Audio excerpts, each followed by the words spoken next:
Hello everyone and welcome back to my channel. Today we are going to talking about the multi-rules or also known as Westcott rules. This video is just a review about all these rules. For further details, you can check your recommended books. So without any further ado, let's get started. So here we have the multi-rules or Westcott rules.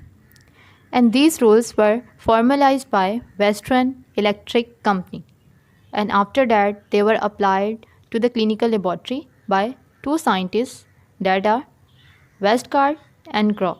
So that's why these rules are known as Westcott rules. Why we use these rules? Are used whether an analytical run is in control or out of control. So because of these reason we use these Westcott rules.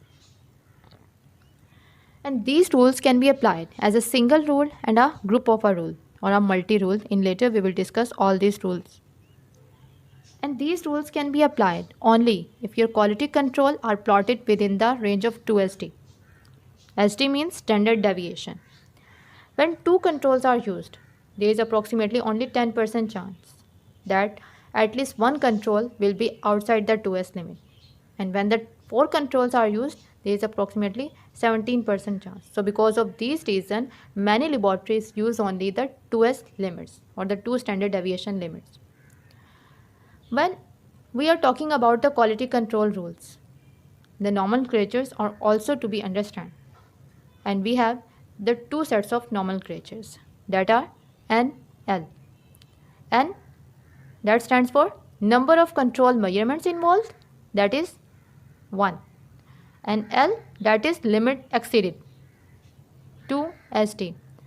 So that is the nomenclature for all the quality control rules. NL, number of control measurement involved, L, limit exceeded.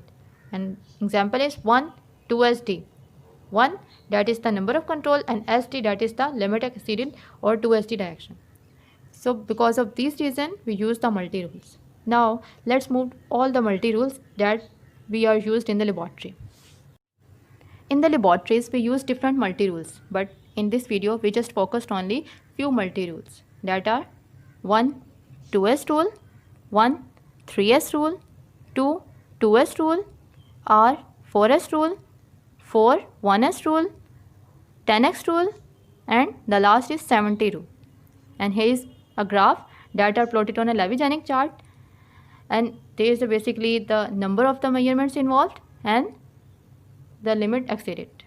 And in the green we have 1 standard deviation, in yellow we have 2 standard deviation, and in pink we have the 3 standard deviation. And by using all this graph we will see all the multi-rules. So first is 1 2S rule.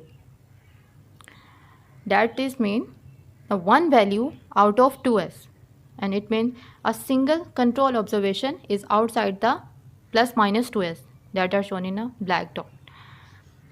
And if no sources of error can be identified, then it must be assumed that a single control value that is outside the plus minus 2S limit, it's an acceptable random error, and it's basically a warning sign.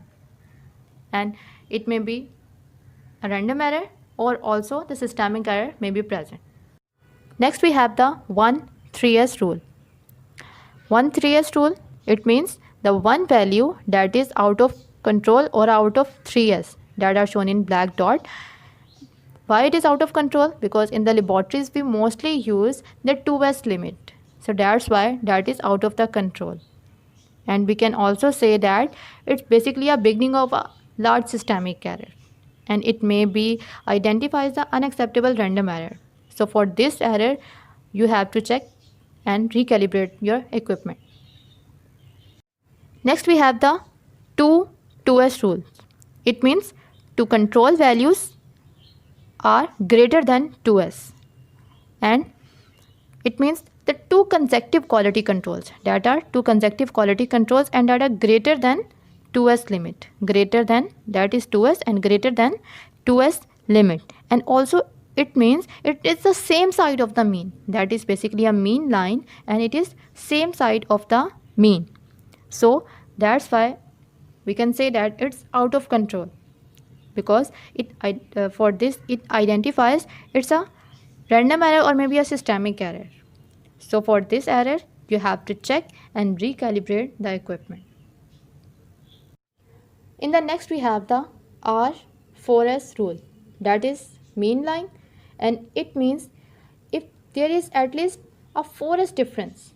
A 4S difference means one control greater than out of 2S and other reading is less than 2S. So it means there is at least a 4S difference between the two control values. 4S difference between two control values or a single run. So that's why it means it is out of control and you have to check and recalibrate the equipment, and it may be violated your random errors. So that's why you have to check and recalibrate the equipment. In the next, we have the 4-1S rule. What does it mean? It means you have 4 consecutive results, 1, 2, 3 and 4. 4 consecutive results and same side of the mean, that is the mean line, and same side of the mean. So it may be a systemic error. Next, we have the 10x rule. And what does it mean? It means the 10 values, that are 10 values on one side of the mean, that is the mean line, and 10 consecutive values on one side of the mean, and it may be also a systemic error. And the standard deviation which are located on same side of the mean. So these rules may be also violated. And in the last, we have the 70 rule. It means the 7 consecutive values showing a similar trend. T, it means trend, and it also indicates a systemic error. So here's a short review about all these rules. If you like this video, please don't forget to subscribe and share our channel. Thank you and take care.